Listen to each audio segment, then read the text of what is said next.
I was muted there. Welcome back, everyone, to another edition of Hurricanes Unfiltered Live. Powered by Come On Now, the podcast. I'm your host, Rudy Rodriguez Showmont. Hit that like button. Subscribe if you haven't done so. Leave your comments. Be sure to follow us on our social media as well, man. I appreciate you following us on social. That's really big for us. Man, this is episode number 11 of the lives that I do on the Miami Hurricanes on the weekly basis every Monday night at 9 p.m. Appreciate everyone jumping on board. If you're in the room, hit that like button and leave your comments. What's up, Duke and Greg? Appreciate you being here. Yo, man, we got some stuff to talk about, but before we jump in, let me give a shout out to our sponsor, Natalie Lopez, attorney at law. When life hits hard, the law firm of Natalie Lopez hits back harder. She practices in the area of criminal defense and family law. You can reach her at 954-888-8833. That's 954-888-8833. And on Instagram at NAT, that's Nat, NAT.guilty. She will fight for you. Thank you, Natalie, for your continued support of our show and channel, man. Let's jump in. Glad you brought that up, Duke, because I'm going to mention that tonight in this episode. Because let's jump in on that right now. I mean, there's other things to talk about as well, but let's jump in on that part right now. Ohio State will have gone about 28 days between games when they face Miami on December 31st. What are your thoughts of that? What I mean, that bye week last year, every team that had a bye got beat. It's one of the reasons I'm not a fan of the bye, because I do think it can be hurt. I think it can hurt because of how the schedules work out in college football. They played December 6th, so technically it'd be 25 days between games and 32 days since their last win, because they lost that last game, and that's been a sour thing for them, I am quite sure of, having lost to Indiana in the Big Ten championship game. But here we are, and they will be facing the Miami Hurricanes on December 31st at the Cotton Bowl. If you are going to the game, hell, let us know in the comments. Love to see who's going to the game. I'd love to go to the game. I mean, I just wish it wasn't on New Year's Eve, to be quite honest. And I have all types of logistical things that come into play when it comes to, leaving town and so forth. That said, could there be some rust on the Ohio State Buckeyes? I can tell you this. There's a lot of other stuff going on in Ohio State that I think is a little bit interesting. Got to be real. There's some interesting stuff going on in Ohio State and Columbus. One of the things that's going on is that they can't keep their mouths shut. Like this thing about talking about the Miami Hurricanes is crazy. It seems like people love to say stuff about the Miami Hurricanes that is typically designed to be offensive and disrespectful. And by all means, if you want to disrespect, if you want to be offensive and you want to try to diss your opponent, by all means, go ahead and do that. Jeremiah Smith. Yes, I'm talking to you, my friend. I know what you said wasn't the worst thing on earth, but it wasn't exactly the smartest thing to say. So your first thought after watching Miami defensively dominate, I said defensively dominate Texas A&M, was to kind of clown the Miami Hurricanes and the fan base on something that happened before you were even born. Bro, you have no idea. Texas A&M might have been a 7-5 team, Duke. It's a possibility. It is a possibility. Maybe not. I'm not sure. I always called out their schedule. I thought their schedule was bupkis. But for some reason, people seem to think that the SEC schedule is always elite. Miami went into a place with 110,000 people and pretty much shut them up and shut them down. That's what happened.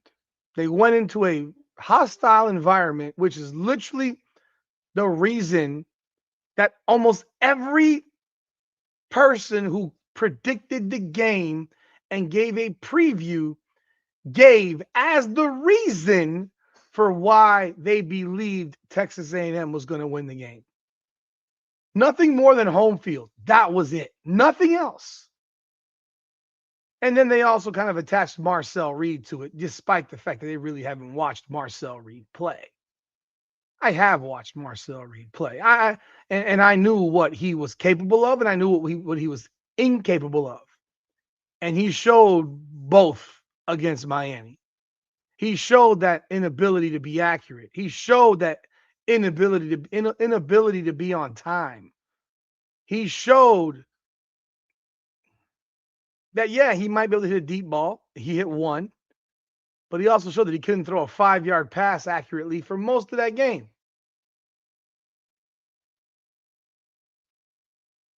But, you know, the facts remain. Jeremiah Smith says that he was asked about the Miami Hurricanes Ohio State game, and he says that, they've been talking about it for 20 plus years, and we're going to have something for them. Like, really? Really? I would hope. I would hope you'd be prepared for the game, but, you know, if he wants to talk, I mean, he's from down here, man, run your mouth. It's okay. Miami players are not going to do it back. I think we've seen that by now. I'd love to see an offensive lineman open his mouth and talk shit about Ruben Bain and Nakeem Mesidor. That'd be fabulous. I mean, that would be absolutely fabulous. We still haven't heard from Trey Zun. He must be in the witness protection program because that dude flat out disappeared after that game. He was not available to the media. He is the captain of that team. He was not available to the media. He is the number one rated by PFF left tackle in the country, and he was not available to the media after he got dog walked by Ruben Bain and Akeem Mesidor. He was the first guy to talk shit. And at the very least, if you come back and you stand on business and you get interviewed after getting embarrassed, because he individually got embarrassed, then I can respect you. But when you run and hide, then guess what? That respect is gone. I couldn't find a singular quote from Trey Zun after that game. I mean, nothing. This is a guy here who still has said nothing on Instagram. I don't know if he has a Twitter account. I mean, his Instagram is pretty pathetic. He got 3,456 followers on Instagram. Yeah, I don't think he's making too much NIL money off Instagram because seems like a kind of a boring cat. But hey, you talked shit, you got split, bro.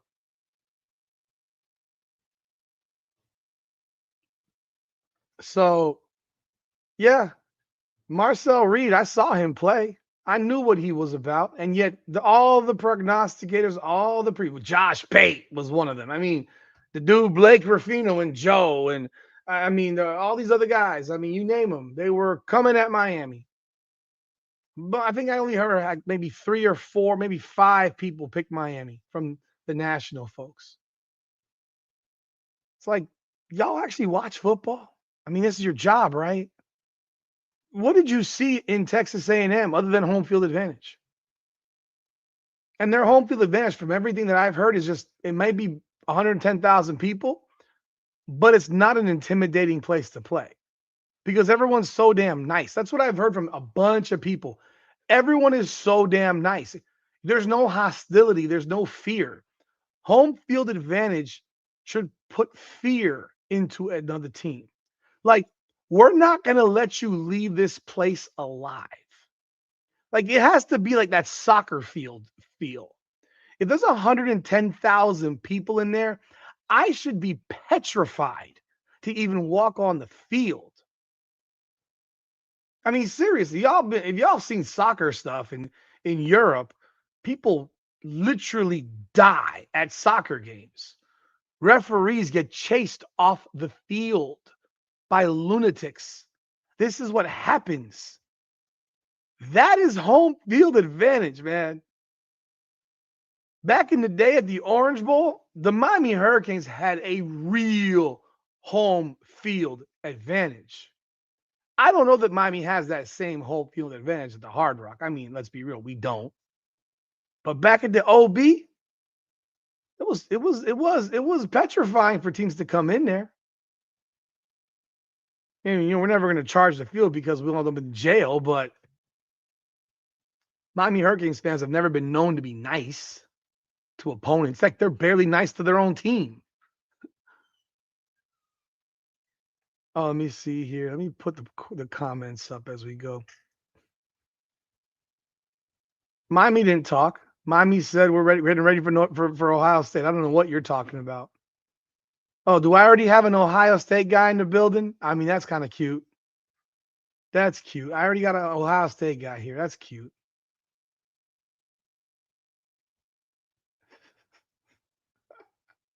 Are you triggered?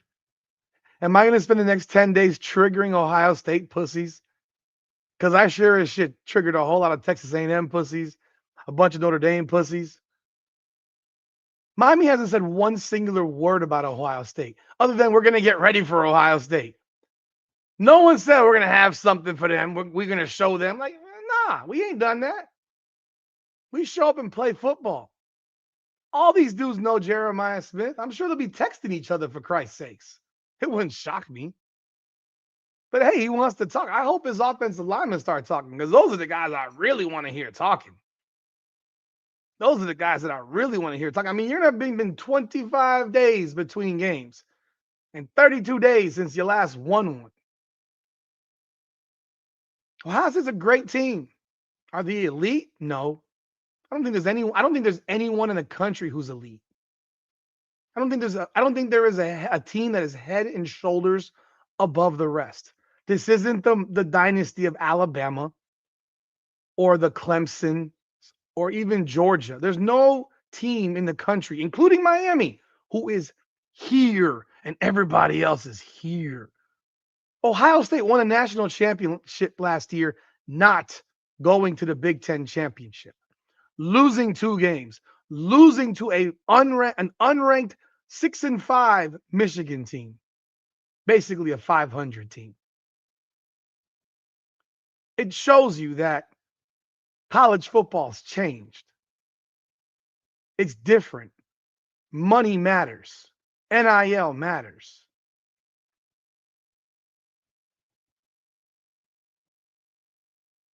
I'll get to the comments in a second. I'll get to the comments in a second because I'm in my monologue here. I have a podcast. Of course, I will be here, no matter who wins. I'll be live broadcasting the game because that's what I do. I was in Columbus back in 2023, was it? When were we in Columbus? 2023? Let me confirm the date. Or was it 2022? 2022. December 31st, 2022. I was in Columbus. I was at a club in Columbus, which is basically a strip. I was in a club, bar, upscale place in Columbus. They had a big old TV in there.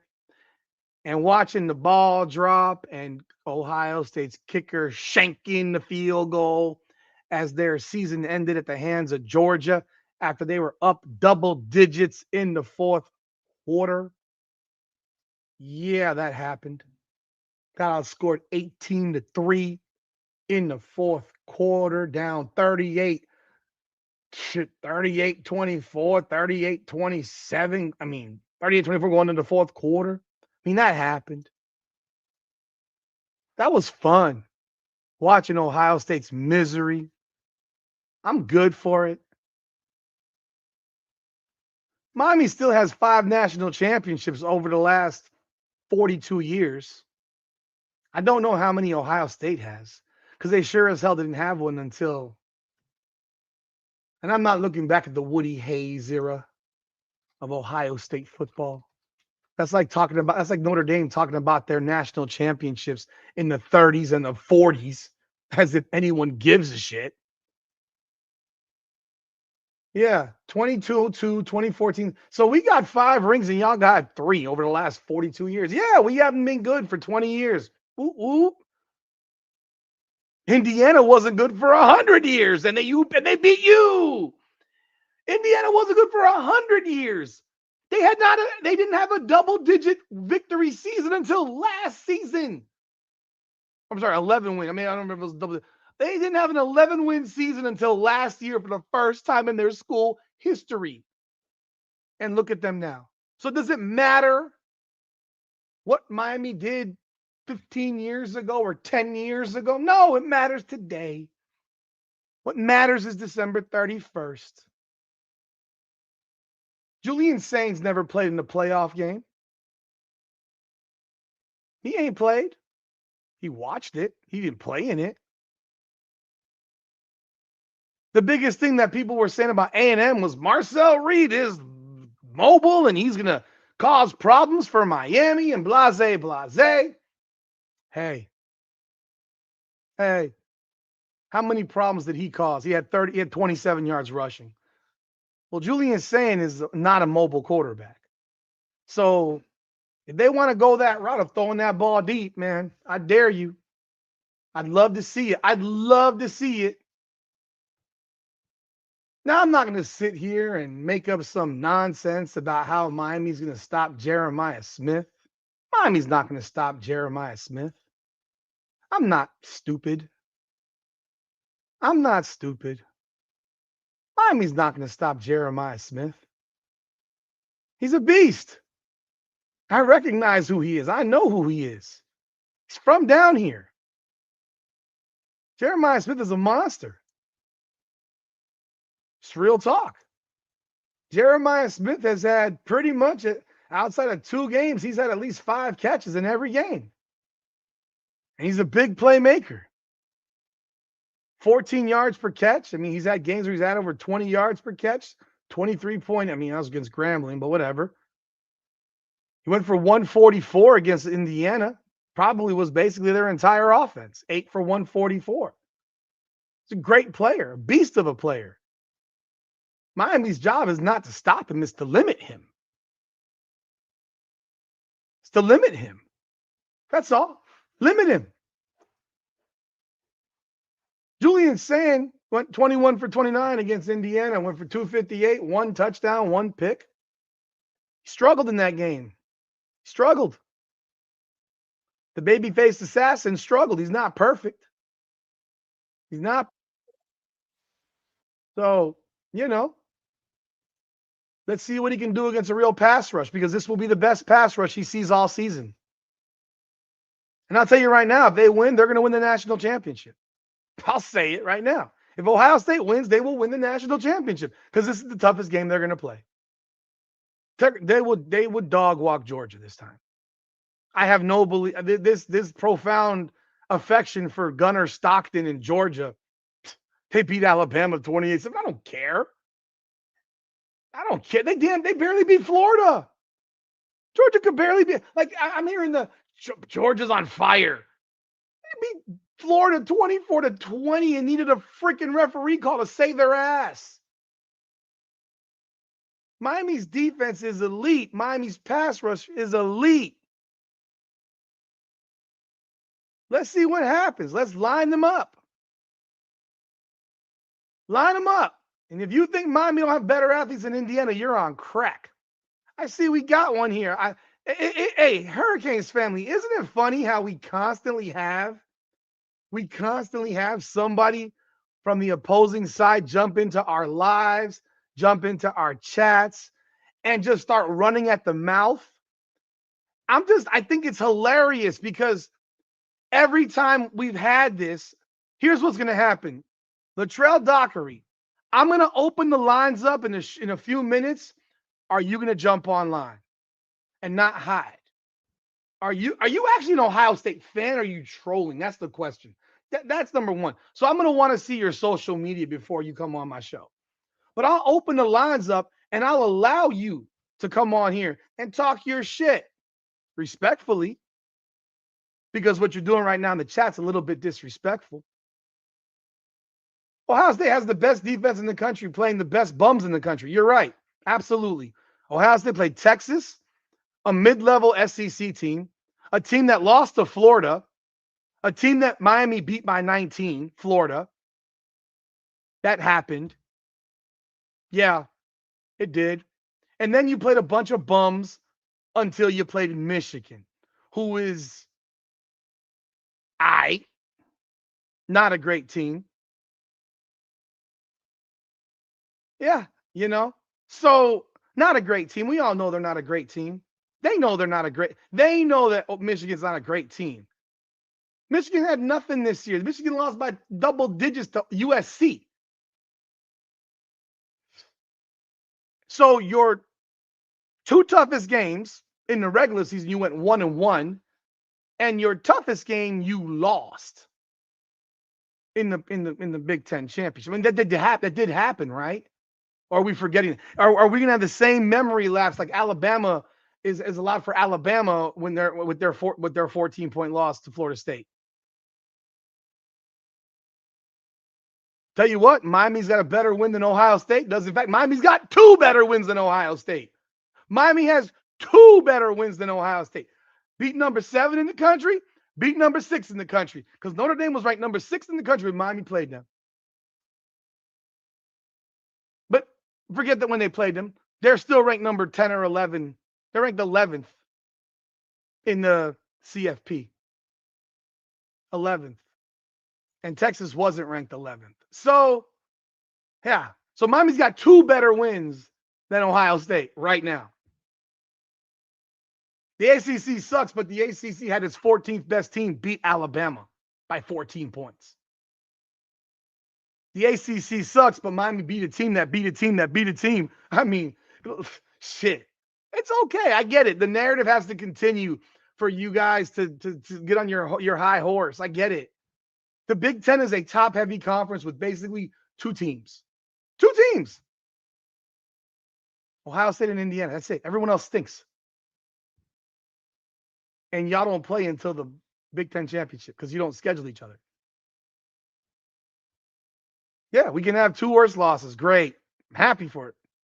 I'll take it. No problem. I'm good. You can come in my lives. You can talk your shit. Just make sure you're ready to jump on and talk verbally and not just through chats. Because when I put that link up there, what happens is everyone who runs their mouth in chats disappears. It's happened over and over again. It happened in the live with Alabama and the Alabama game against Georgia. It happened in the BYU versus Texas Tech game when I was online for 10 straight hours and had people just from Oklahoma. Oklahoma's gone now. I mean, where was that Oklahoma guy? Then I had another guy who jumped in who was running his mouth, man. He ain't never come back. I got people all up in my damn comments on Instagram and Facebook all over the place. Yakety, yakety, yak. I'm not even sitting here saying Miami's going to win or not. I'm saying it's going to be a hell of a game. Yeah, at the end of the day, when I make my prediction, I'll probably pick Miami because I'm a Hurricane fan. But I'm not sitting here acting like Miami's going to beat Ohio State by 21 points. I didn't make Ohio State a 11.5-point favorite, despite the fact that Indiana is only a 7-point favorite against Alabama, and Alabama has 3 losses and barely beat Auburn and got smoked by Georgia and lost to Oklahoma and lost to Florida State. Yet Indiana's only a 7-point favorite in that game, but somehow magically Miami's elite defense, I guess they didn't just shut down a team that averaged 34 points a game in the SEC. It didn't happen. It didn't happen. It never happened. We all know. Didn't Sharon Moore beat Ryan Day twice? And I will get in, I mean, I know how football works. I'm talking about when you make comparisons and you talk about schedules and the reality of how you determine who was in the college football playoffs or not. Because if you want to use your same rhetoric on who should be in the college football playoffs or not, Ohio State last year shouldn't have made the playoffs. They had a worse loss than Miami did each of the last 2 seasons. The loss to Michigan on their home field to a Michigan team that was complete garbage is a worse loss than SMU, Louisville, Syracuse, and Georgia Tech. It is. You don't have to acknowledge it. I know you're not gonna, but it's worse. And no one talked about it. They just let Ohio State right on in. It's cool. It's cool. You won't show Latrell, you won't show up. I know you won't show up, bro. It's okay. Miami won't score 10 points. You stamp it. How much you want to bet? How much you want to bet? This is my fucking podcast. I can speak whatever the fuck I want. You're here on the outside. I can say whatever the fuck I want. Facts are is Miami has the 7th best defense in America this year. Facts are Miami just sacked Marcel Reed 7 times, which is the most times he's been sacked all year. Facts are is Miami's toughest opponent in the regular season was better than Ohio State's toughest opponent. Those are facts. Those are facts. Notre Dame is better than everybody on Ohio State's regular season schedule. Hell, I would challenge that Notre Dame would probably beat Indiana too. But that's an opinion. That's a speculation. I can't verify it. I can verify that Notre Dame is better than everybody on Ohio State's regular season schedule, including Texas. That's a fact. I can put it on there. Again, Latrell, how much you want to bet? Because you just literally said 10 points. So 10 points is the number. Would you bet on that? How much would you bet? If you're going to bet, you should go to Vegas right now and put your life savings on it and sit here and say, yeah, I got all my money in my bank account on Ohio State holding Miami to under 10 points. But I know you won't do that because you're here to yak. Just like everybody else. It's amazing how the insignificant Miami still draws so much attention from people. We suck. Then why are you worried about us? Why are you in other people's videos? I mean, you're supporting it. I appreciate it. Ohio State had a 17-14 halftime game against Penn State. I guess people forgot. They didn't beat it. I mean, what was the score of the Michigan game? 27-9? Didn't USC beat Michigan 31-13? I mean, it happened, right? They can talk all they want. I love letting them talk. They can run their mouths. They never come back. And even if they win, they don't come back because they don't. Again, I'm going to open the lines and we'll see if they want to jump on board. Great. Texas played at home. Texas played at home. And don't act like 30-mile-per-hour gusts of wind don't make an impact on the game. Because Miami missed 3 field goals. In a normal day, Miami makes all those field goals. Miami blocked A&M's field goal. They didn't miss it. They got blocked. There's a difference. Miami missed 3 easy field goals. So that would be 19-3, right? Yeah. It's okay. I understand what goes on in Columbus. Y'all are dreadfully miserable. It's cool. I've been there. I understand. Gray all day, depressing. You need some sun. I get it. You're sad in your bum-ass Columbus town. It sucks. I get it. It's a dreadful place to be. The entire state of Ohio is a pretty dreadful place to be. I get it. You wish you had the beach, the sun, 11 and a half months of 75 degrees. I know you wish you had it. Jake, we know they are absolutely people that are nervous when they come in. When people have to chirp. I know you're nervous because you have nothing. You have everything to lose. Hurricanes have nothing to lose other than a game. They're not supposed to be here. That's what y'all said. So if we're not supposed to be here, then we have nothing to lose. Just play the game, right? We're not the team favored by double digits. You've been there. Oh, you ain't lived here, homie. Where do you live, outcasts? Where do you live? I'd love to know where you live. Where do you live, outcasts? Where do you live? I'm just curious what beautiful bum ass city you live in. Is it Columbus? I mean, it's cool. Oh, it's a nice place to visit. Columbus ain't a nice place to visit or live. So you can live in freaking a large college town that everyone thinks is a college town, but somehow is the largest city in your state and has a nightlife that's literally 3 blocks long in a place with 1 million people. I mean, for Christ's sakes, the Hard Rock gets more traffic than Columbus, Ohio. Bro, struggling to play Penn State, but y'all, I mean, you can walk around and puff your chest. It's cool. It's cute. It's cute. Yeah, you live in Columbus, Ohio. Have you put a gun in your mouth yet?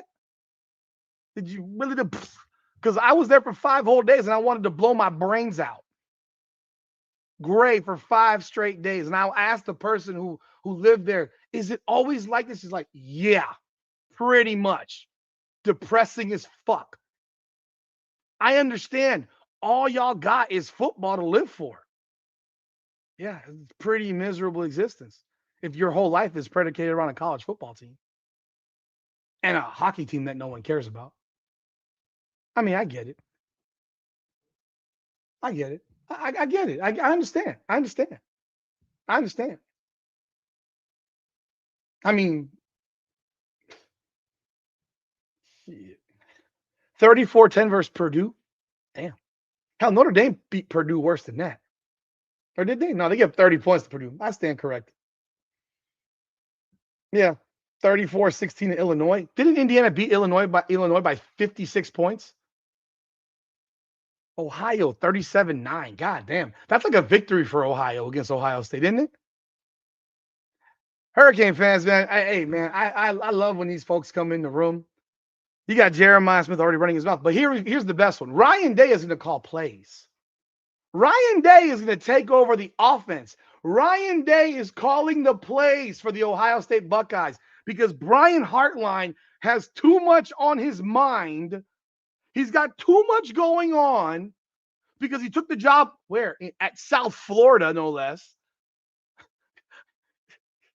I mean, he could have waited for Ryan Day to get fired because at some point he'd get fired because he'd lose to Michigan a few more times, and then they'd be because last year Ohio State fans wanted to fire Ryan Day, like they wanted him dead. I remember it. I know Ohio State people. I worked with an Ohio State Buckeye diehard. They wanted Ryan Day shipped to another continent, and then they win the national championship. Like, oh, it's okay now. Let them have lost to Michigan again. They would have been ready to fire his ass again. Brian Hartline, all he had to do was wait it out, and eventually he would have been the head coach of his alma mater. That would have happened. That would have happened.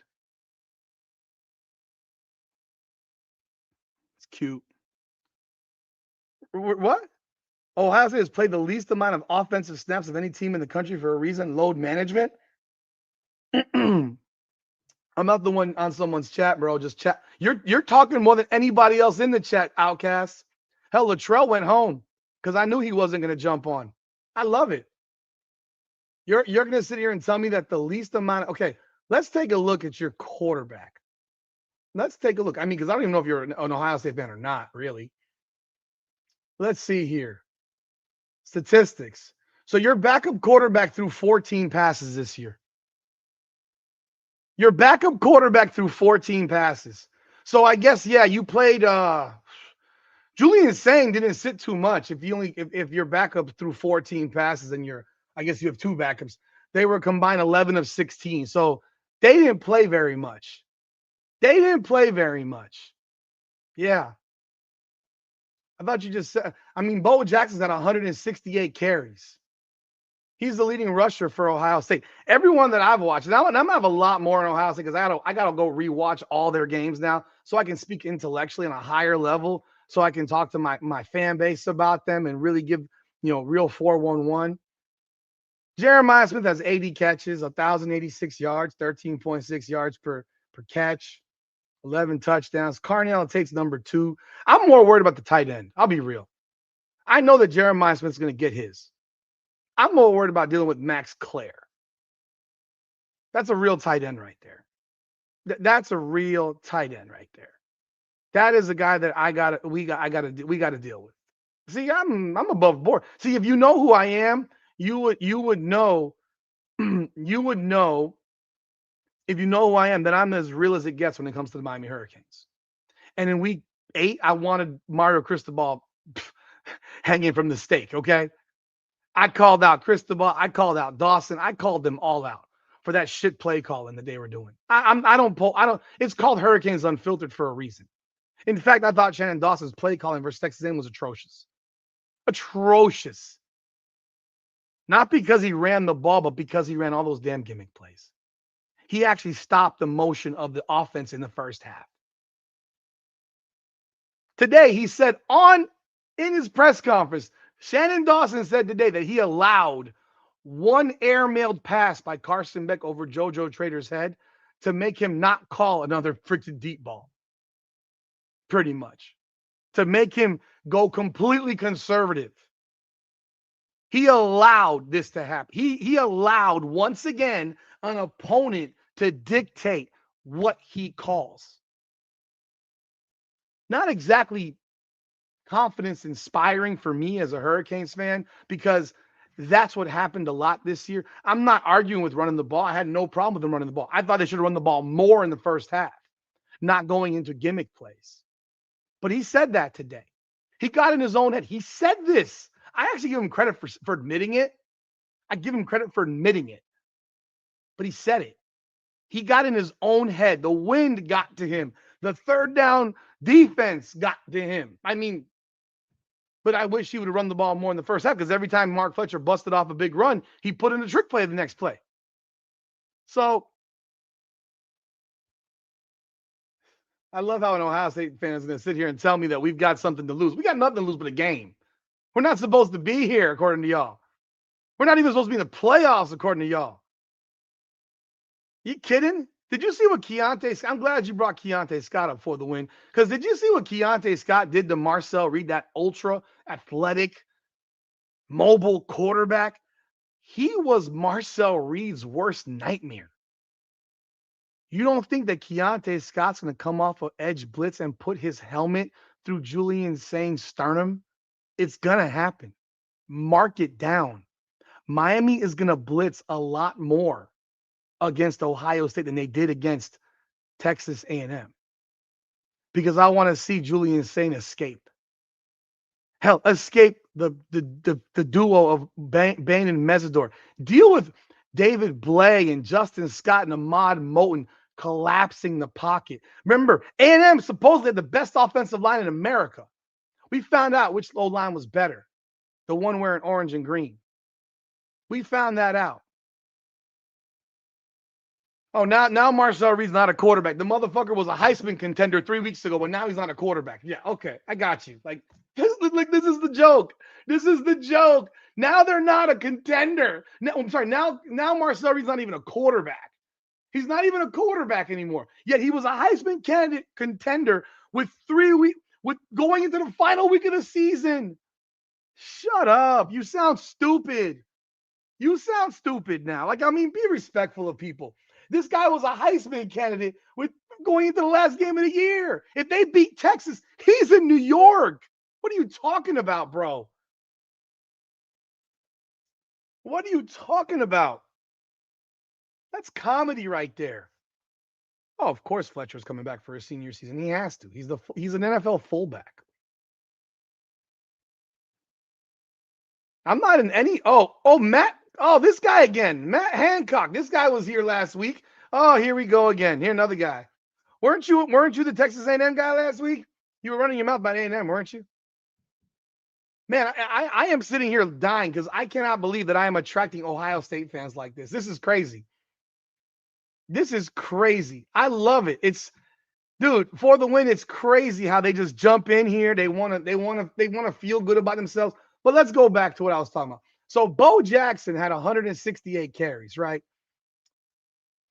Let's see. let me make a comparison to Miami's number one running back, because I can guarantee them. I can just about guarantee you, because I don't know the numbers specifically, but I can just about guarantee you. And if I'm wrong, I'd be shocked. Mark Fletcher got 158, and that was with the game last week. So he's got less carries than your number one running back. Okay. But I thought you guys are just playing load management, you just said. Okay. And everybody that I've heard speak about Bo Jackson is that he's just a decent running back. He's not a great running back. So I mean, hey, good luck running the ball against us.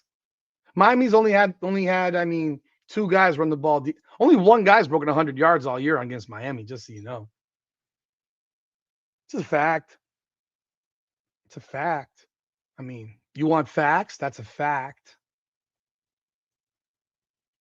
Bo Jackson has 600-yard games against Grambling, Ohio, Penn State, UCLA, Rutgers, and Michigan. Man, that's a gauntlet of a fucking schedule that he ran against. My goodness. Fantastic, man. Congratulations. And he's a freshman? Oh, I didn't even know that. Let's see how the freshman handles the pressure of the big stage. Let's see. We will find out. You also have a redshirt freshman. So you got a redshirt freshman at quarterback, a freshman running back.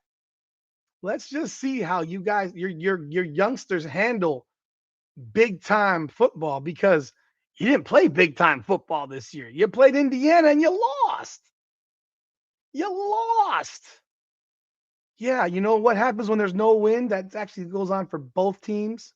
So the 3 field goals that we missed, we would have made, and the quarterback who didn't throw the ball all that much down the field will be throwing it down the field against Ohio State.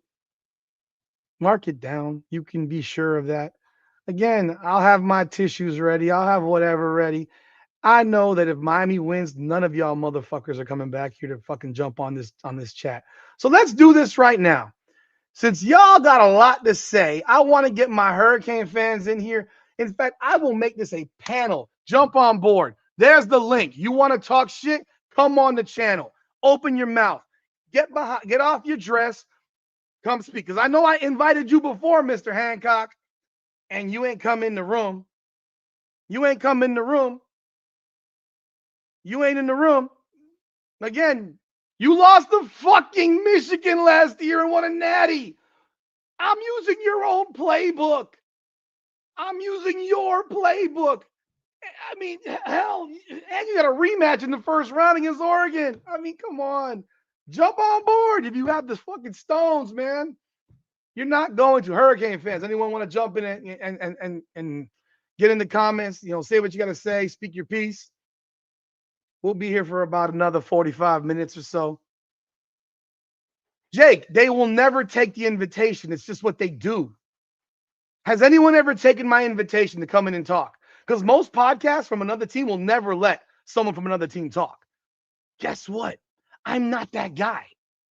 I'm the guy that when I was covering the WNBA and Caitlin Clark, I went into Angel Reese podcast because they invited me, and I went 1 on 8 of people who hate Caitlin Clark and love Angel Reese, and got called every name in the book. I can handle it. I can handle myself. Can you? So jump on board. Ohio State is a really good team. There is no dominant team in college football this year. Yes, I talk sports. I have a sports show. This is one section of my sports programming. Oh, it's confusing. It's like watching Sports Center, right? Yeah. It's a sports show. This is my Hurricanes podcast within my show. Notice the name is Come On Now, the podcast. This is Hurricanes Unfiltered. Do I need to explain it to you? I mean, this is no different than any other sports show. We have topics. We have lives for certain topics. I also cover combat sports, BKFC, MMA, UFC. Oh my God. Yeah, I'm talking about the WNBA because I have no problem. I'm inviting you in. You're still not here. Where are you? Actually, a lot of people care about the WNBA, believe it or not. Believe it or not, you might not, but a lot of people do. A lot of people do. Yes, I handle myself and your mom too.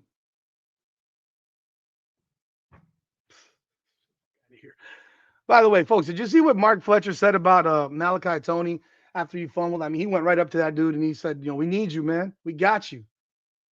That's respect, bro. What he did as a leader, as a mentor, as a big brother. I mean, that's pretty badass, and how Mark Fletcher is as a leader for this team. So yeah, I got 11,000 subscribers that will say that they like the WNBA, but hey, it's cool. But anyhow, going back to Ryan Day. So Ryan Day is going to be calling the offensive plays. And he said some stuff today in his press conference where he said it's going to be a group effort. We got Jay in the building. What's up, Jay? How you doing, brother? What's going on, man? How you doing? I'm doing well, man. I'm doing well. I'm hoping to get one of these Ohio State stuck eyes in here, but they're too afraid to talk. You know what I mean? I feel that, man. What you I'm got? watching the build up. Jeremiah Smith, why you had to say that? I mean, I know why he said it. He's from down here. Right. I think I know we could beat him. I I believe we can beat them. I mean, we got to play. We got to play great. I mean, we can't play like shit. We play like shit, we'll get our ass kicked. But we I play don't well. We can compete. We can beat them. I don't. Are we better than Indiana? I mean, I Your think the opinion? Miami. I think Miami is as good as Indiana. I think Miami is as good as any team in the country. Okay. I think on any given day, any one of these teams can beat each other. I don't Right. think anyone's. I don't think anyone's head and shoulders better than the rest. And this includes Alabama. I Correct. mean, this even includes Alabama. If if Correct. if, if a team plays their A game, Mm-hmm. um, you know, they're gonna win because you Correct. know you typically two teams don't both play their A game. You know what I mean? Right. So I let me get Jake in here as well. What's up, Jake? Welcome aboard as well. But yeah, go ahead, Jay. I'm I'm watching the I'm looking at this Ohio State team, and they're media driven. Of course they They're are. very media driven, and I see a lot of holes in their defense. Number 8, Alville Reese, he's good. Not taking nothing away from him. But I looked at that Indiana and I look at that Texas tape, and I said when they play a team that could punch them in the mouth, it's hard for them to score. Corey Heatherman is coming from that conference, so he already know how majority of those teams want to play, right? Mm-hmm. I'm not scared. Jeremiah Smith does not scare me. Julian Sane is not Marcel Reed. He cannot escape the pocket. He's a natural pocket passer. The pocket collapse, where is he going to go? I have faith in our corners. I have faith in our safeties. We have one of the best safety tandems. And I think if Scott didn't get injured, he should have won the Belanca Cup. Not the Belanca Cup, the best DB award. Mm-hmm. I I know. don't think Yeah. Caleb Downs is as good as people advertise him to be. My personal opinion. I think his freshman year was the best. I think it's soft, but this year I don't see him. To me, if Scott didn't get injured, I Caleb Downs has a great play every 5 plays. Mm-hmm. He doesn't show up on the screen every play. You get what I'm saying? I'm not taking nothing away from that team. I do think Wyatt State is a great team, but I don't think they got challenged by anybody in their conference like Miami. You want I don't see it. you want to hear a fact that's funny? Go ahead. Bryce Fitzgerald has as many interceptions as Ohio State's entire secondary. I never knew that. He has 6 picks. Ohio State's entire secondary has 6 picks. Their team has 8 picks. Bryce if Fitzgerald I'm has 6. The freshman has 6. if I'm not mistaken, Jacoby Thomas got 4. I'm not sure. I'm not looking at it. I'm looking at Ohio State's picks right now. I know Bryce has 6, and all their DBs combined have 6. And Caleb Downs has 2. And they both Bryce. play safety. One's a freshman. One's a freshman. I mean, hey, When, look, I'm not shitting on Ohio State at all. I think they're a damn good team. They're excellent. I mean, but I don't think anyone's elite. I don't think Miami's elite. You right. know, if you told me that Miami played their A game, I think Miami beats anybody with their A game. You know, Confidently, yes. hell, and I don't think Miami played anywhere near an A game against A&M. I think they played they played an A game on defense. They played a D game on offense. D plus. And It was windy. It was windy. I don't get it. Like what can you do in 35 miles per hour wind?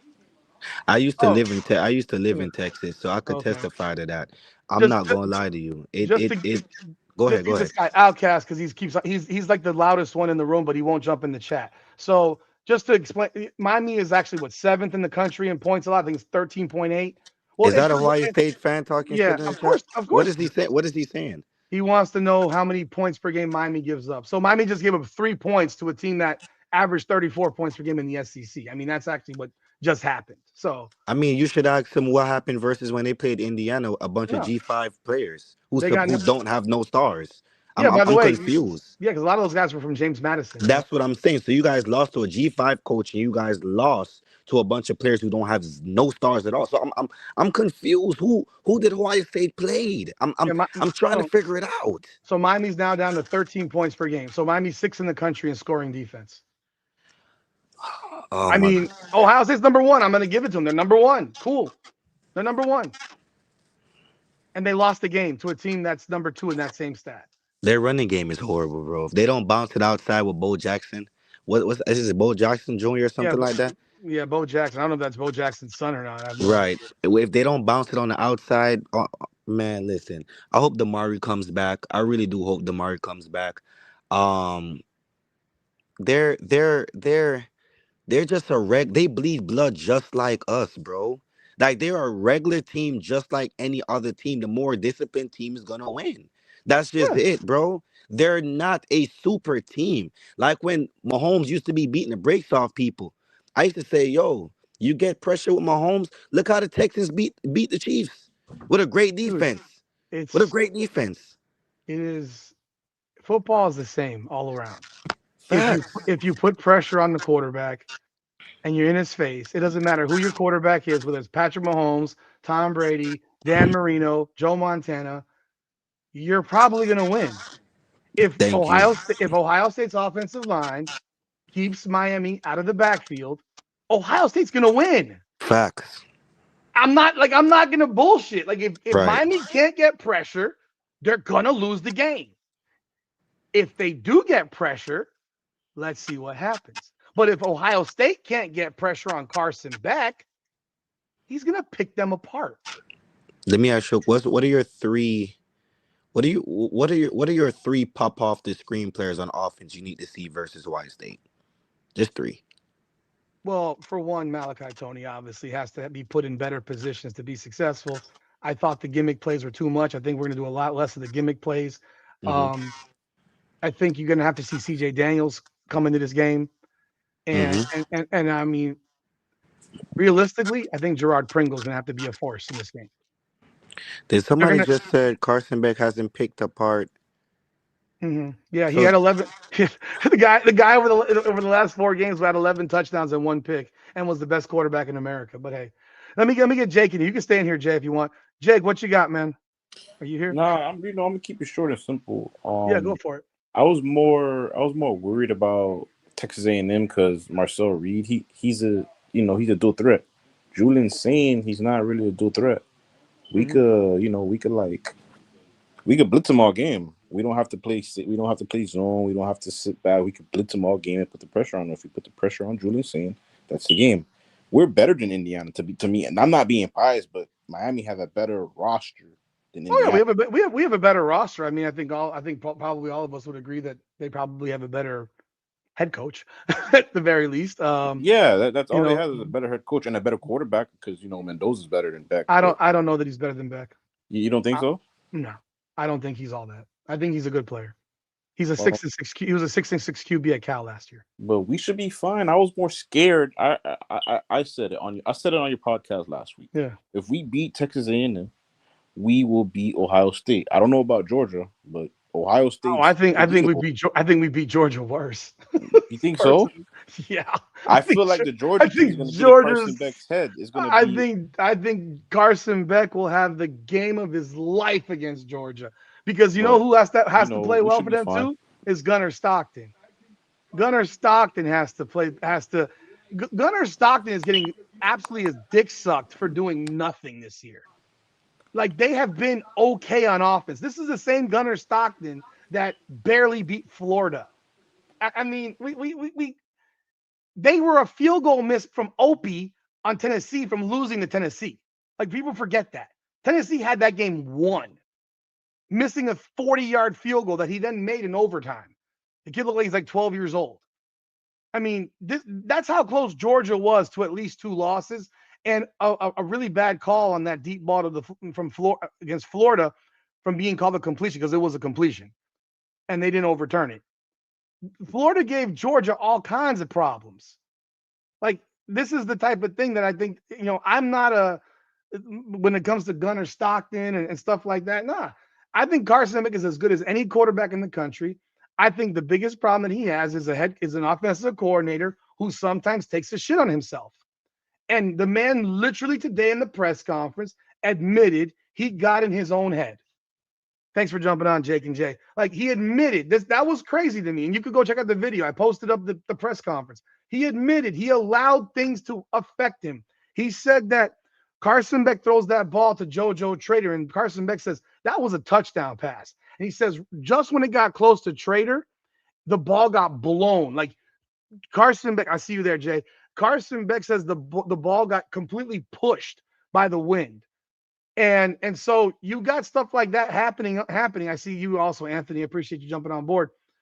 So these things actually happened, and I don't think an OC with a stronger personality just stops trying to throw the football. And I'm not saying that throw it deep, but the crossing routes were there all game long against Texas A&M. They did not run them. Those crossers would have killed A&M because they were blitzing with their linebackers. Hell, they were blitzing with their safeties also. There were times they brought 2 and 3 guys and couldn't get past the Miami offensive line. Miami's offensive line, I mean, they're not getting enough credit for how good they were. They were fantastic in this game. What do you got, Anthony? What's up? What's going on, Anthony? What you got? Can you hear me? Yes, you sir. muted. No, you're good. I can hear you. Okay. No,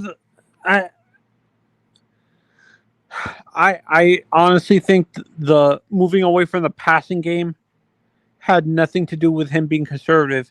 In general, even the crossing routes, like I saw Texas A&M throwing crossing routes and the wind was knocking them down. But you don't stop doing it. They threw 39 times. They were 25 of 39. I'm not saying we shouldn't have run the ball. The first half, Shannon Dawson's desire. The wind got worse as they have. Did you notice the wind got worse as the? That's fine. I mean, Marcel Reed was 25 of 39. He actually, going into the final 3 plays that were all incomplete, he was 25 of 36. So, and he was throwing BBs through the air. I mean, there was a few that fluttered on him because they weren't good throws, or he threw into triple coverage twice, and both of them were intercepted. Because even that last play, that was triple coverage, and that was a terrible, terrible decision in my opinion. Because and I feel Carson, honestly, I feel bad for Carson that the fans are tearing into him, kind of, when the game plan probably was going into the game. I bet you him, Mario, and Dawson knew the game was going to be like that, like where the passing game in general was going to get affected. Marcel Reed, his completion percentage wasn't that high. It was like 50%. It was 64%. Yeah, 64%. That's okay. It's better than his regular. His regular was 61.8 coming in, so it was actually better than he typically is. Yeah, no, but in general, I feel with Carson too, his arm probably is like, people forget, like a Tommy John surgery, it takes a while to like your arm to fully. I think his arm is still healing throughout the season and stuff like that. I'm not defending Carson or anything like that, but I honestly feel his arm is still healing, and I don't think once we get into the dome in Jerry's world, I think you're gonna see the passing game get opened up. Do you agree? Absolutely. I mean, it better. Absolutely. I expect it to, but it better. Because I mean, look, I'm not going to sit here and bullshit and say that Ohio State's not a better team than Texas A&M. They are. Of course, they're better. They're absolutely they're better, but I've been saying this. Yeah, they're better than Texas A&M, but Ohio State proved against Indiana. Indiana and Texas Tech are basically a poor man's Miami, the way they play. So if they can't handle Indiana's physicality, you really think their offensive line and defensive line can handle the physicality? I mean, I have no At idea. Miami? That's why they play. I mean, I don't know. I mean, look, I'm not going to dismiss or diminish Ohio State's ability and their skill. They have elite players They're on their very team. finesse. But they have elite players on their team. They have a huge offensive line. I mean, they're elite in terms of their skill guys are No, elite. they have a big offensive line, but when you actually watch them play, they're more of a zone. How do I I explain? understand. It's a zone block techniques. I understand what you're saying. What I'm sitting here saying is I'm not going to dismiss who they are. I'm not. I hope it doesn't sound like I'm dismissing them. Well, I mean, the way I see it is, I mean, if you ask me who's the more talented team, Miami or Ohio State is. Miami's that's not an opinion. That's a fact. It's a fact. And I've said this: Ohio State this season, they play better as a unit on defense. That's why they're so good. It's not that they have. I like Averill Reese. He's not a superstar. He's a great player, but he's not a superstar. Caleb Downs is a great player, but I don't think he's a superstar like most people are making him out to be going into this draft.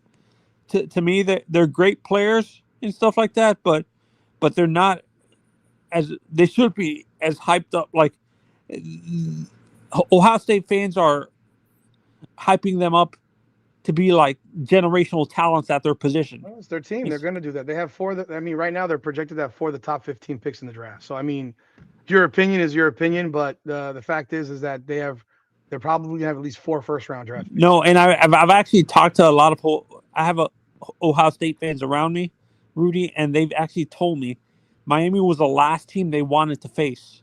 Oh, for sure. I have no doubt about that. That I have no doubt about. Because the whole Miami narrative or anti-Miami narrative has been, oh, they're not good enough. But yet the reality is, you know how good Miami's defense is.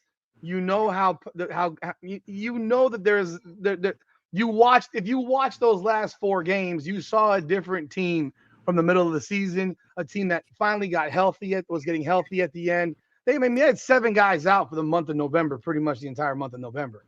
Starters, people. If you lose 7 starters on both sides, from both sides of the ball, you're going to struggle in certain areas. So there's no question about that.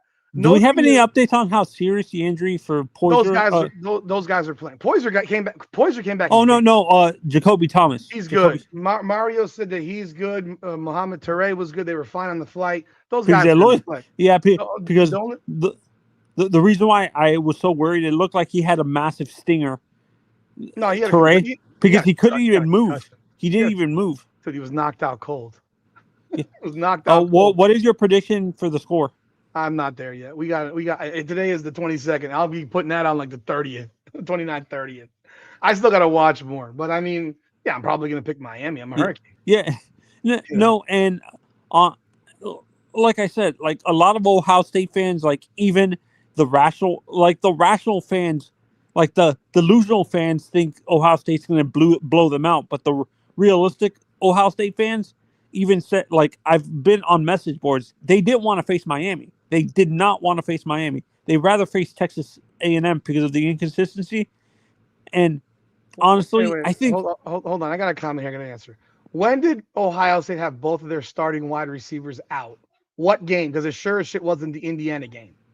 It wasn't the Indiana game. If you want to put it in the comment, Outcast, feel free. It damn sure wasn't Indiana because Jeremiah Smith played that game. He had 8 catches. I think I know the game he's talking about. It was a Michigan game. I think not both, but one of them missed the game. Jeremiah Smith played that game. It was probably then Carnell Tate. If Carnell Tate missed, then fine. I'll tell you what. The guy that I am very concerned about for Ohio State is their tight end. We haven't seen. Clary. Their tight end. Their tight end is the guy that I have concerns. He has 43 catches. He's obviously he is clearly a safety valve for Julian Sain. I'm going to watch them more and see more on him. But when you look at 43 catches from your tight end in college football, that's a guy he looks for. I think honestly, Miami and Ohio State are one-dimensional on offense. Both, like, Ohio State's purely, they can't run the ball consistently. Miami can't pass the ball consistently. Do you agree? We're one-dimensional on offense. If you force Carson Beck to throw the ball, I That I am a Carson Beck fan, so I think a lot of this shit about Carson Beck is bullshit. you think I so? I think a lot of the stuff that's said about Carson Beck is complete bullshit. I'm gonna be real. This is my opinion, and I have I think Do a you lot think of it's it just is Georgia fans like it's absolutely. I mean, you have people that spread a narrative. They're gonna blame him for some picks last season, mid-year, where he threw some picks. That's perfectly fine. You know what? When you have 45 passes dropped by your wide receivers, you're going to try to be a savior. It's just the natural behavior of a progression? person. Yes, yeah, yeah. If you keep dropping balls, like, what am I supposed to do? I can't catch the ball for you. So even against Alabama in that game, they were down by like 4 touchdowns or something. They were down huge in that game. He brought them all the way back. They took a Oh, 34 the national 33 lead. championship game. No, that was in a regular season game last year. He brought them all the way back. They took a 34-33 lead in that game. And then their defense immediately gave up a 75-yard touchdown to, I believe it was Ryan Williams. And he did throw a pick at the end of the game in the end zone, but this is a guy and he did throw 3 picks in that game, but he brought them back. Like, this attitude that this guy can't, you know, this guy can't, do anything. It's like, I think it's ridiculous. And I still look at the Louisville game. I mean, everyone blames him. I don't blame him. I don't blame him for what happened. Those passes, it's my opinion, and people can disagree. Again, one of my closest friends was a former professional defensive back, played in the CFL for almost a decade, starter in the CFL. And I know people may not respect the CFL, but defensive back is defensive back. And that man, as a defensive back, said, first of all, Malachi Tony got interfered with on that interception. It was a great play by the backside, defensive back DB. that ran 20 yards over. The other one where the receiver did not knock the ball away. Part of your job as a freaking receiver, if the ball's underthrown, knock that shit away from the DB. Don't let him catch it. That's basic. No, and Rudy, I've said this to me. Your friend who played in the CFL, Yeah. Honestly, I take his word for it because I feel the CFL is the NFL is too soft on the receivers now. They get away with too much. Mm-hmm. In the CFL, you can be physical right off the line still. Like, CFL is hard, man. Playing DB in the CFL is harder than playing DB in the NFL. Yeah, because the receivers, don't the receivers get a running start or something like that? They get a running start, all kinds of stuff like that. So by the way, every quarterback struggles against pressure. Like, let's not delude ourselves. I'm looking at the chat. Every quarterback struggles against pressure. Every one of them does. There's not a quarterback that says, yes, I want to have someone's helmet in my jaw all game long. Like, there's no QB that wants that. The happy QB is the clean QB.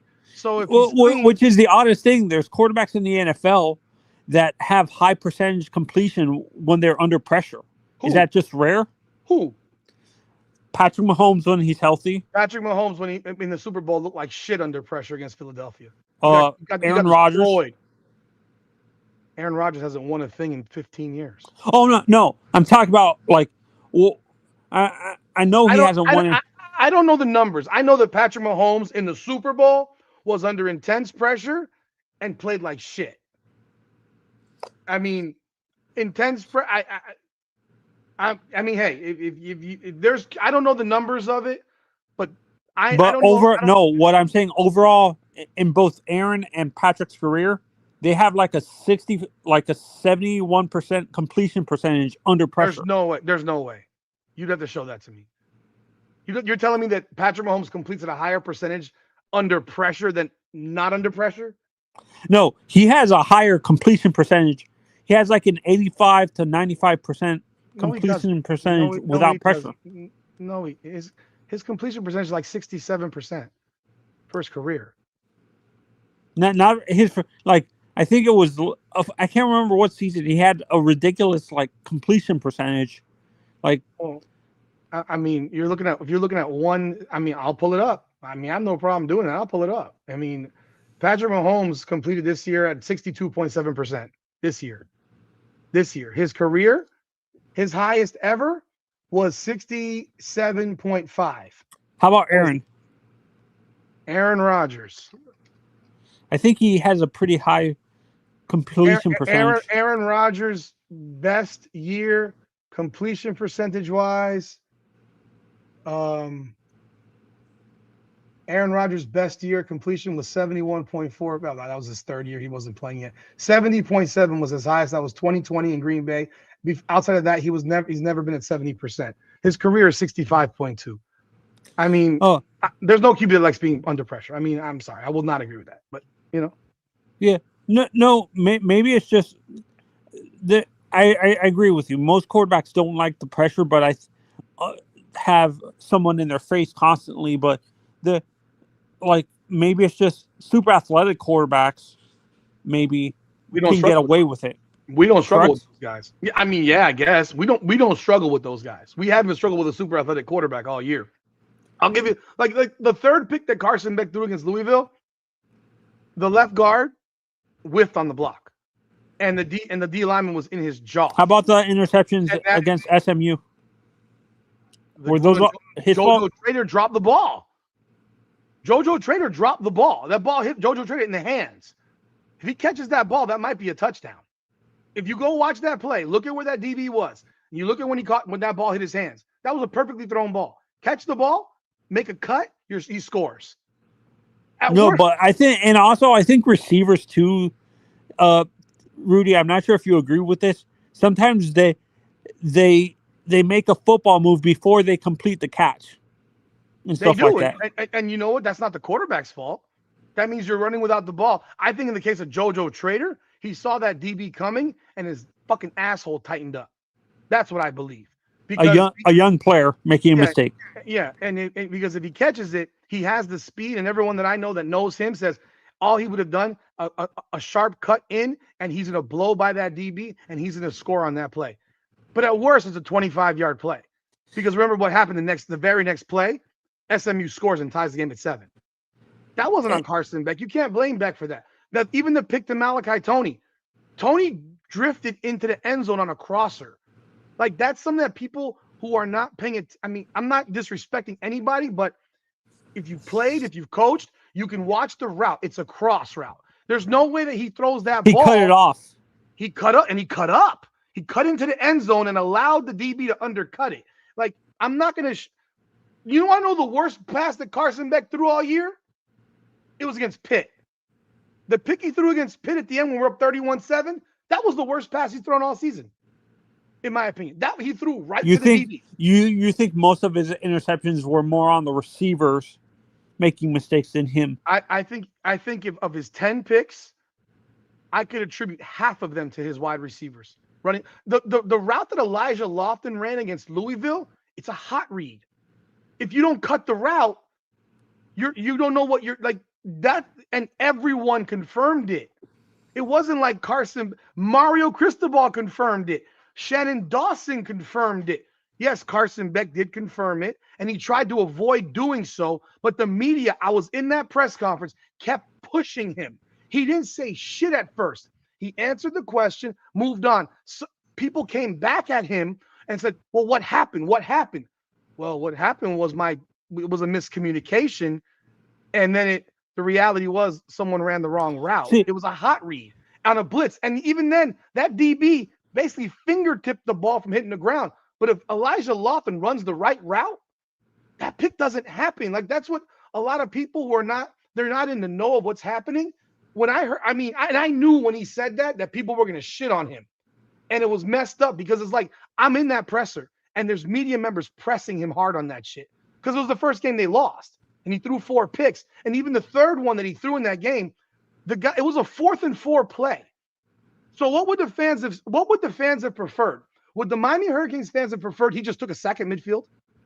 I'm serious. Like, what did they want him to do? Because he dropped, as soon as he caught the snap, he drops back, bop, and there's a guy in his chin. And he just let the ball go. And yes, it was picked. And it actually turned into basically a punt because on the very next play, Poyser and Keontae Scott forced that fumble.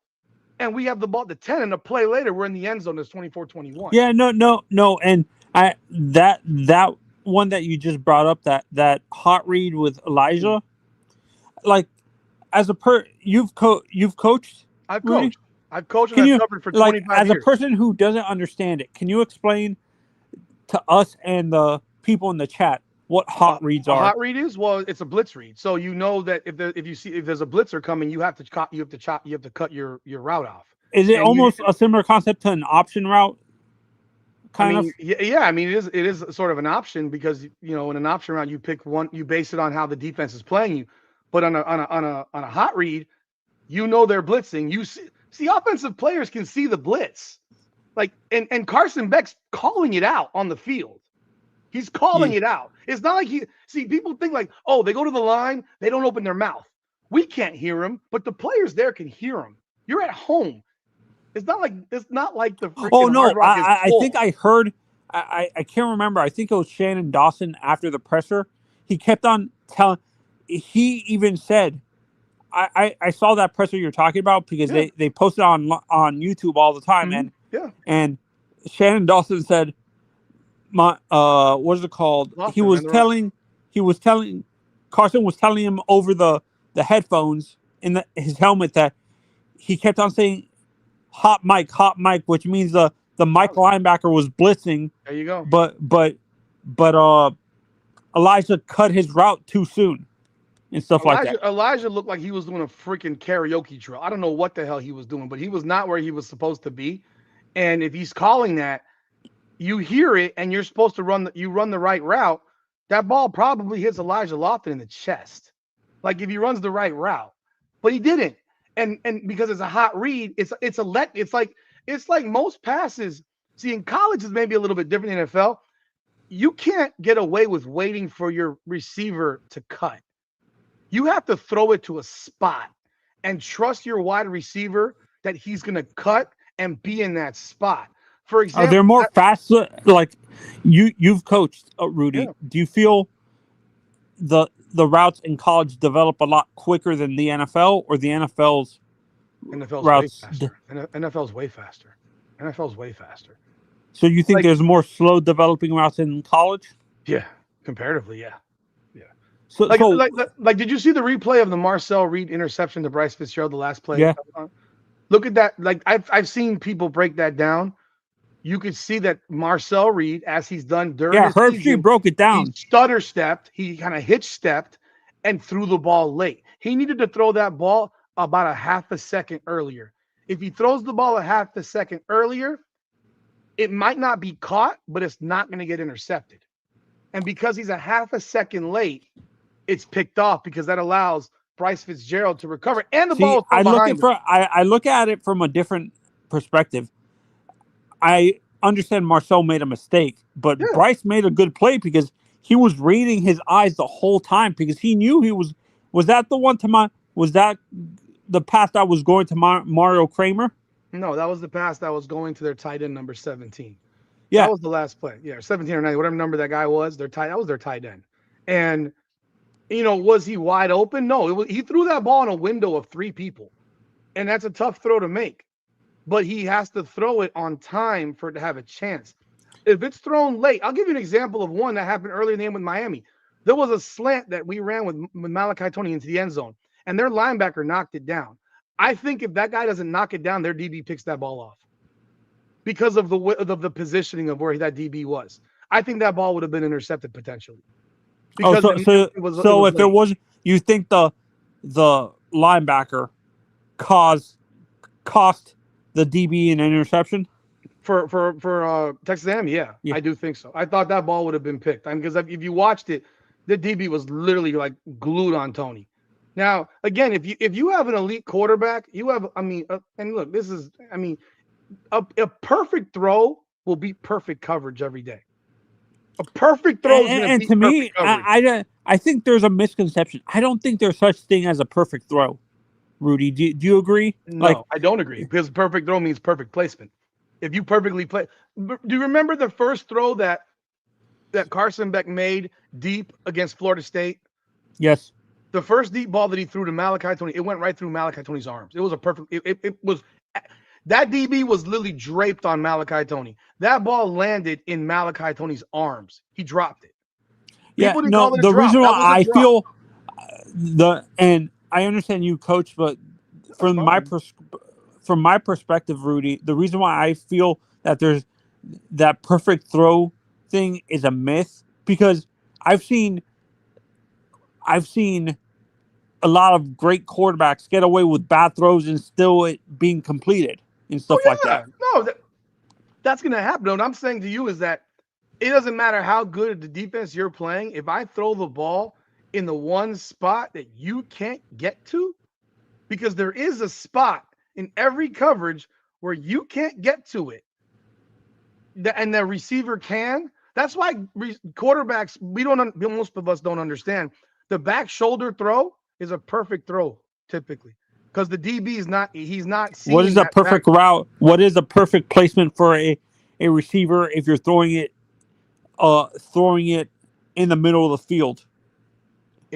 I It, mean, throwing it while he's in stride. If you throw that ball and you make him stop, then it's not. If you can throw a ball to a receiver while he's in stride and he doesn't have to break his stride, that's as perfect as it gets. I mean, there was a throw last night. Last night I was watching. Did you see maybe you saw it or not? The Patriots against the Ravens. oh, the Drake May throw? The Drake May throw to Stephon Diggs, where that DB was right there. And I mean, how the hell Diggs caught that ball? I have no idea. But that No, DB was right there. That I thought was the same like thing. throwing the ball through a pinhole. And even the announcers were shocked at how that ball got through.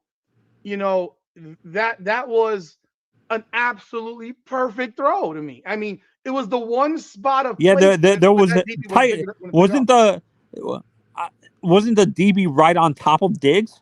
He was right on him. Basically, He was glued on him. He was glued on him, and somehow he didn't even touch the ball. He didn't touch the ball. Like that's and it was like that. The only way that happens is when you make a perfect. I mean, your throw is as perfect as it gets, and that's what I mean by perfect. Like it doesn't have to be a perfect spiral. I mean, it just has to be in the spot where the only guy that can make the play is the receiver, and you can have that on every single play. You know, you can have it on every single play. Do guys make catches on balls that are not thrown well? Yeah, they do, of course. But in yeah. college football, I mean, or in the NFL, you have to throw the ball into a hole. And you have to hope that your receiver is where he's supposed to be. And this is where my next question is, Rudy. If there's perfect coverage and a perfect throw, does a perfect throw always get through the perfect coverage, or do you understand my question? Or The, that's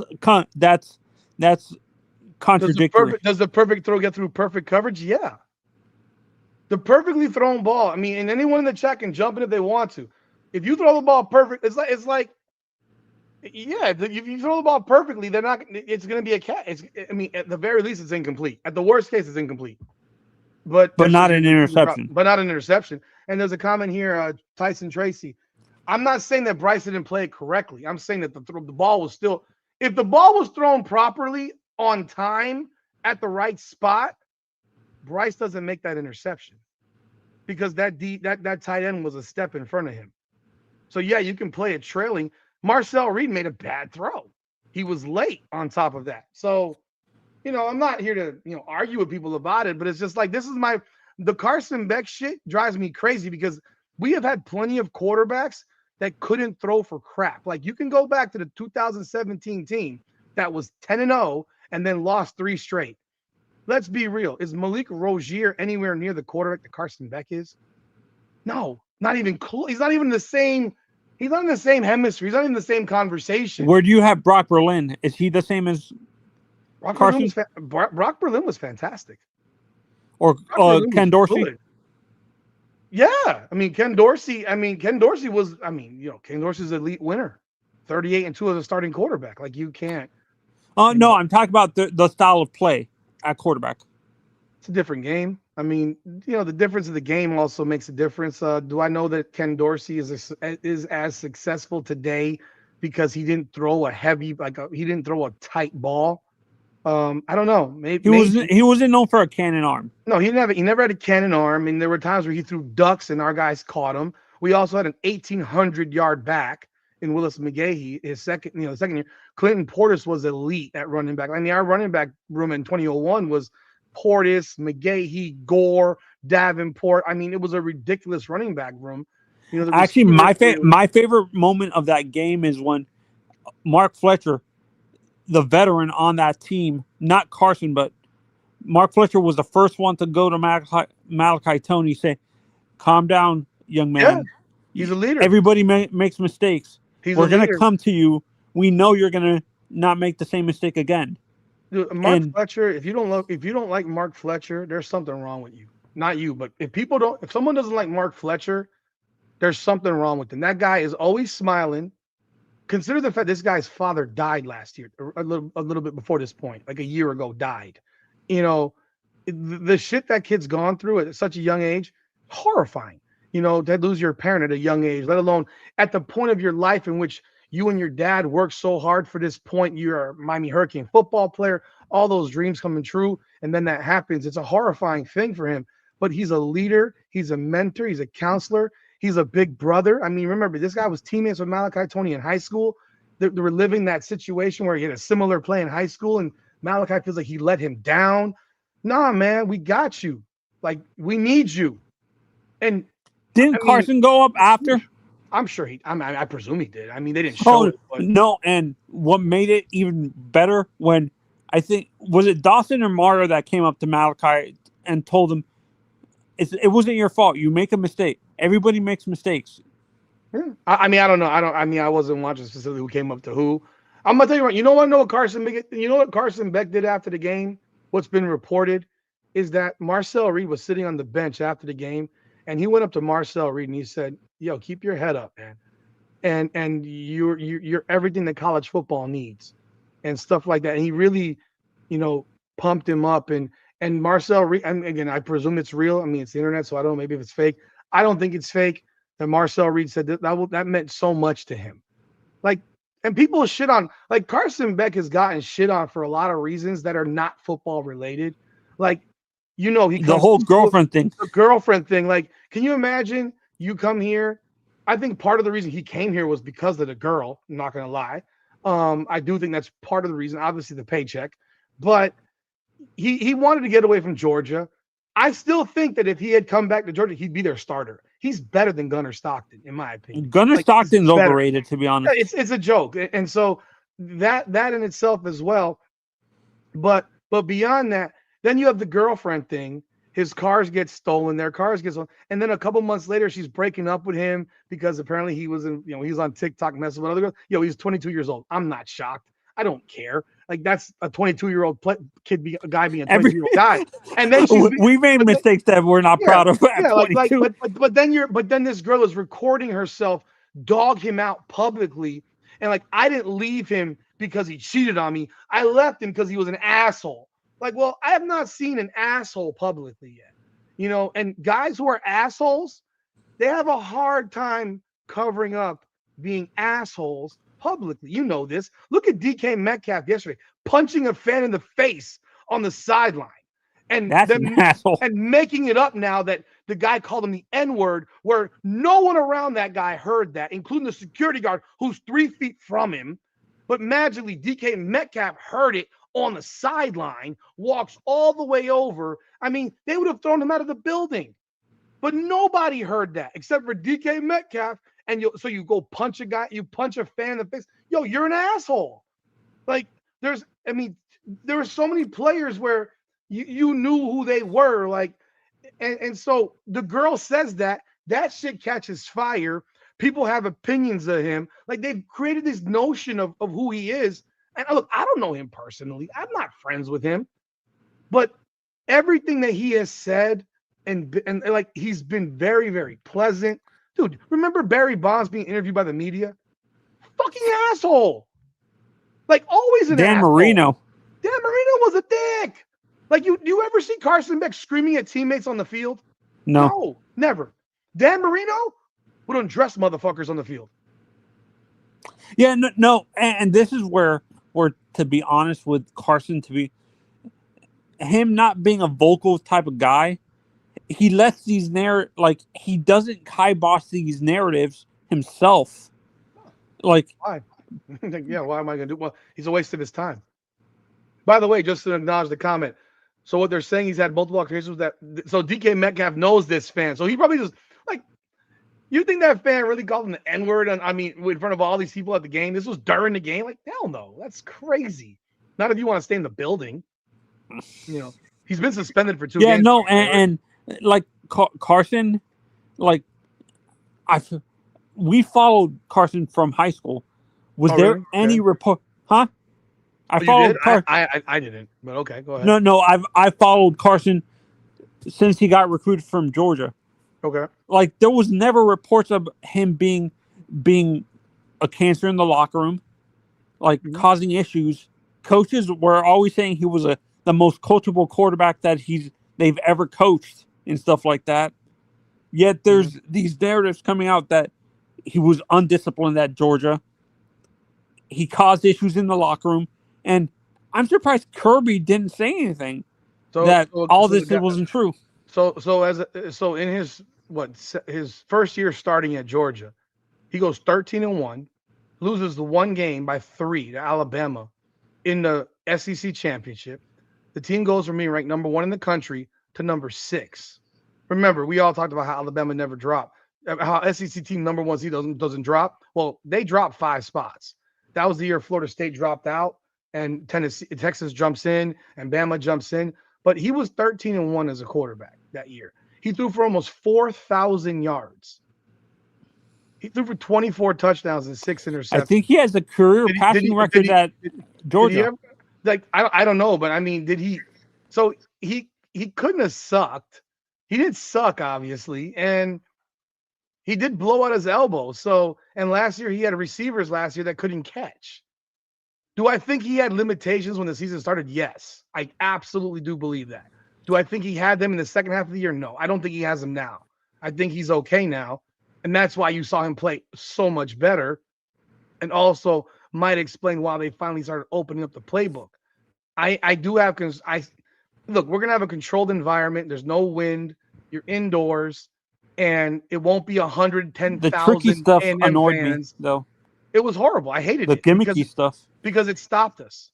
And when I listened to Shannon Dawson say, well, we only ran 49 plays. Yeah, because of you.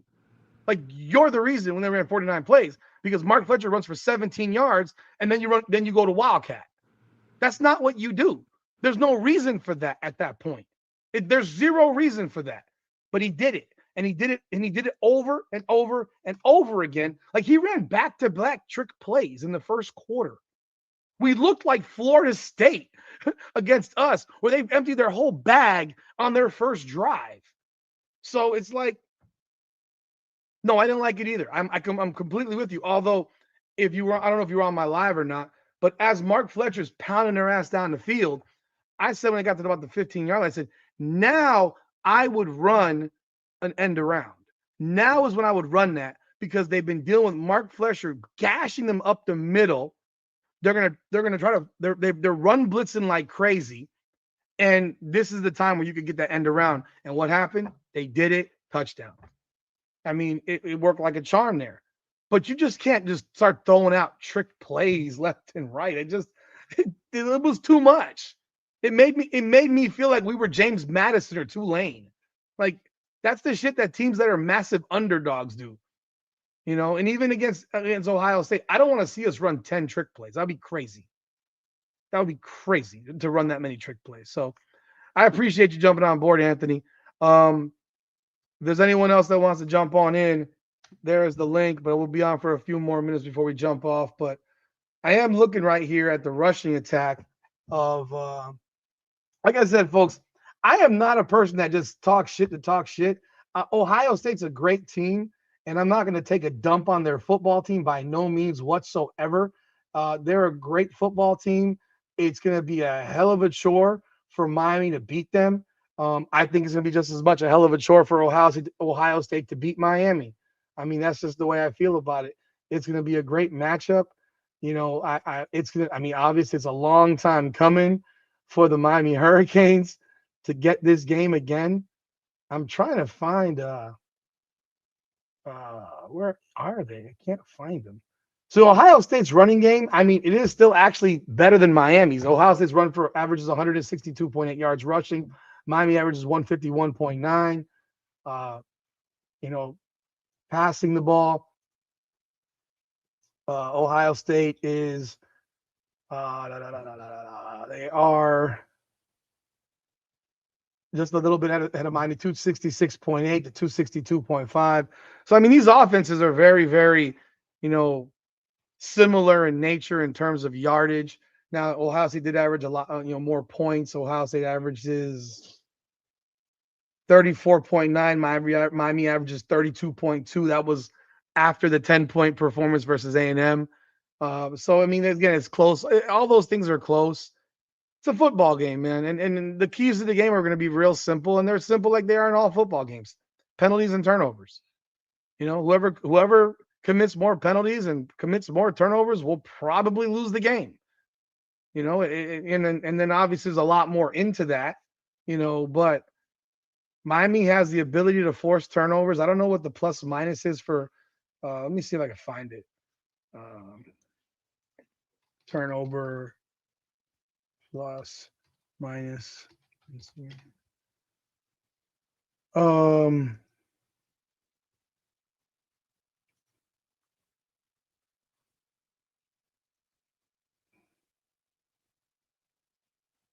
Miami is number 11 in the country in turnovers forced at 23. Whereas, no, that's not number 11. I'm sorry, that's the wrong stat. They're number 11, yes, in turnovers. Was it 1, 2, 3, 4, 5, 6, 7, 8, 9, 10, 11, 12, 14th in turnovers forced. Ohio State is way below that. I mean, Ohio State's only forced 14 turnovers this year. Miami's forced 23.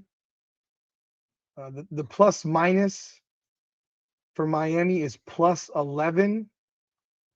For Ohio State, it's plus 5. So Miami does force more turnovers than Ohio State. They've also 12. Miami's committed 12. Ohio State's committed 9. So Miami does have the ability to force turnovers, probably a little bit better than Ohio State this year. That's one area defensively. And in games like this, the turnover is huge. The turnover number is huge. So you win that battle. But I always think it starts with a lot of with penalties and stuff like that, because if you a lot of times when you're playing from behind the sticks and run and obviously stopping the run, the team that wins the running game is probably going to win as well. Like, these are the three things in football that pretty much almost, I'm not gonna say all the time because we experienced one of those times where it didn't happen, but a lot of the time the team that runs the ball better, turns it over less, and commits less penalties wins. Miami played a very, very clean game offensively this past week. They had no pre-snap penalties. They did have one delay of game penalty that was Shannon Dawson admitted was on him. Again, those types of mistakes cannot happen. Your coaches cannot create the mistakes. It's bad enough when your players jump off, but if your coach takes too goddamn long to call a play in, which is what Shannon Dawson again admitted to today, that's a problem. That cannot happen. That cannot happen. I think screens do have to be incorporated to running backs. I agree with that. Techstar. So these are things that I will be talking about as we go on, but I will be watching a lot more of the Ohio State games, like every game, so I can genuinely talk about Julian saying, look, he's a good quarterback. I mean, again, he's a good quarterback. I'm not going to sit here and believe that they're doing load management when the guy threw literally all of their passes outside of 16 for the whole season. Like, he played the entire year. If you actually want to compare them, Emory Williams has thrown more passes than their backups. And if you want to include everybody, Emory Williams, Malachi Tony, Mark Fletcher, Luke Nickel, they got 28 passes combined, and all the other guys for Ohio State have 17. So we all know, as Hurricanes fans, we watched the game in which Luke Nickel and Emory Williams both played in the fourth quarter.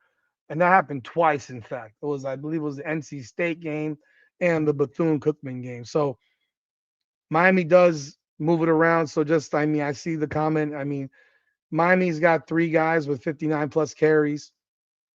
Gerard Pringle's got 2 100-yard games. And Marty Brown's got 100 carries for 389. Look, Mark Fletcher's going to have another big day. I do think they have to incorporate Pringle a little bit more because you do have to have that speed component to your backfield. It provides other possibilities. Miami defensively has this year. So Jacoby Thomas does have 4 picks. Keontae Scott has 1. DeSaint has 1. Ruben Bain has 1. Lucas has 1. Fitzgerald has 6. Miami has 14 interceptions. I don't know if I don't know this answer. If Ohio State's faced a team that's got that many picks, I don't know. I'm being completely transparent. I don't know the answer to that. Let's see. Let's see here. Interceptions.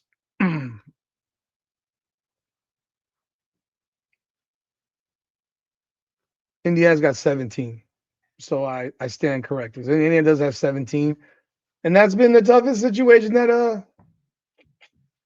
that's been the toughest game Ohio State's had. I think Miami has the athletes. I think it's gonna be a great game, and I'll stand on that right now. I think it's gonna be a great game. I don't expect anyone to get blown out. Usually you've seen my picks. My picks, I mean, are typically wider than a lot. And I've been right a lot of times this year and wrong a couple naturally. But I think this game is going to be a really close game. I think this is going to be this is going to be a street fight. It's going to be a street fight, and we'll talk more about this as the next week and a half go on. But I appreciate everyone jumping on board tonight. Well, Miami had 49 snaps against Texas A&M. That's not enough. If Miami, hey, Outcast, I'll give you this. If Miami only has 49 offensive plays, Miami's going to lose. I'll tell you that right now. If Miami only runs 49 plays on offense, Miami's probably going to lose the game. So Miami needs to get that shit over 60 because Texas A&M ran 75 plays against Miami. They did. That actually happened. So that's all I got. Y'all let me know y'all thoughts in the comments. Hit that like button and subscribe to the channel. I appreciate everyone jumping on board. Even the ops coming in the building. Matt Hancock, Outcast, Latrell when he was on earlier. Hey, like I said, you're more than welcome. I will have a live stream going on during the game on December 31st. You're more than welcome. It is what it is. I appreciate it. Y'all hit that like button again. And that's all we got for tonight, man. This Hurricanes Unfiltered. Powered by Come On Now, the podcast. Come on now.